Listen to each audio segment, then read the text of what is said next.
Okay, we are joined now by UC Davis coach Jim Less. Coach, if you would please start us off with some opening comments, and we'll take questions afterwards. First of all, I want to give Long Beach and Dan credit for a really good performance, especially in that second half. There aren't too many teams that we've allowed 47 points in the second half, and we tried everything to try and stop them, especially Lucina, and we didn't really have an answer. So sometimes you just got to tip your cap. The guys felt like they didn't play their best game, but we still gave ourselves a chance to win, and I couldn't be more proud of a team and a group of young men who have been a joy to coach every day, a joy to be around on and off the floor, who do it the right way as student athletes.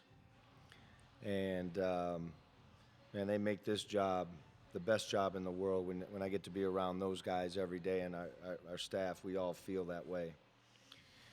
They're emotional, they're hurting, because they've invested and put a lot of hard work, and they just fell a little bit short. But the journey that they were on was pretty awesome. And the improvement and the work and the buy-in they gave us all year long was evident in how they just kept getting better. So we're appreciative of that. And the seniors who are leaving, they left an indelible imprint on UC Davis basketball. Playing the right way, being great teammates, and our culture and the standards that we have in our program were embodied by that senior group every day for the last 4 and 5 years that they were on this campus. And they'll never be forgotten for that. Thank you. Questions here in the room? Tough loss, obviously, Jim. Start of the year, did you think you'd be a championship team here in the finals, the final two, second seed? Well, we had our moments early in the year, and that's why it's important to point out that this group continued to work and battle. And a lot of times when you go through some hardships or struggles, especially in the non-conference season, guys start mailing it in. And this group has a pride about themselves, and they held each other accountable, and they weren't happy with the way they were playing, and they did. They were the ones that changed it.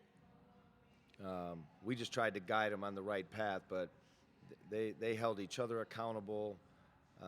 They took great pride in putting that jersey on and having the CA logo on and wanting to represent this program and the university in the right way, and they certainly done that and probably exceeded any of our expectations. Talk a little bit about Eli and TY today. Those two, and I've said this before, I'm not sure there's a backcourt in the country that I would trade for those two. They're competitive, they're tough, they're gamers, and then off the floor, they're just great people. They have great families and outstanding character, and they were, like I said, just a joy to be around every day. And if anything, they motivated us as a staff to make sure that we were doing everything possible to put them in a position to be successful, because they had invested so much into this program. I've noticed throughout the year, I don't think I've ever seen a time, maybe you sit in practice once in a while, we've never seen it on the floor in a game where players were calling each other out or players were talking to each other. And it seemed like they were all in all the time. They were. And, sometimes those conversations occurred and they were in the huddle, or they were in the locker room, or they were in their apartments. But there was a clear desire, and we talk about emotional security. Emotional security in your family and our basketball family is being able to say what's on your mind for the good of the group. And sometimes we don't always like it, and that's coaches included, players to coach, coach to player. And this team had a high standard of emotional security because we had a lot of tough conversations with each other, all for the benefit of getting better and being better people and being better players. And they bought into that. And we talked about that from day one when we were on our team retreat up in Tahoe. And they embraced that. And that was a big part of our success. Certainly, you lose Eli and some other great guys, but you still look like you got a good nucleus coming back. Yeah, I trust me, when 40 and 0 and 24 aren't suiting up, that's going to be a sad day for this coaching staff, for what they've meant, not only as basketball players, like I said, just people. You know, they've all been to our houses, they've all been around our families, and I told them in the locker room the love and appreciation we have for them doesn't end when their eligibility ends. This is a lifelong relationship that's been cemented, and they always have us as home, as a resource, and we'll be their biggest fans when they go on to the next step of their basketball careers and their life journey. Basically, your message to them tonight afterwards.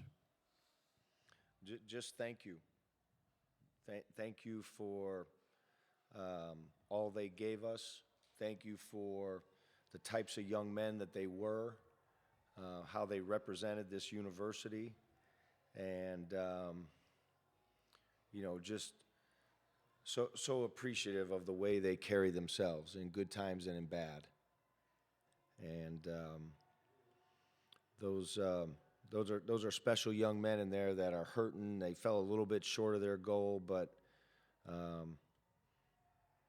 in my eyes, they're champions. Great, thanks, Coach. Thanks for your time, Coach. We appreciate it. Thank you.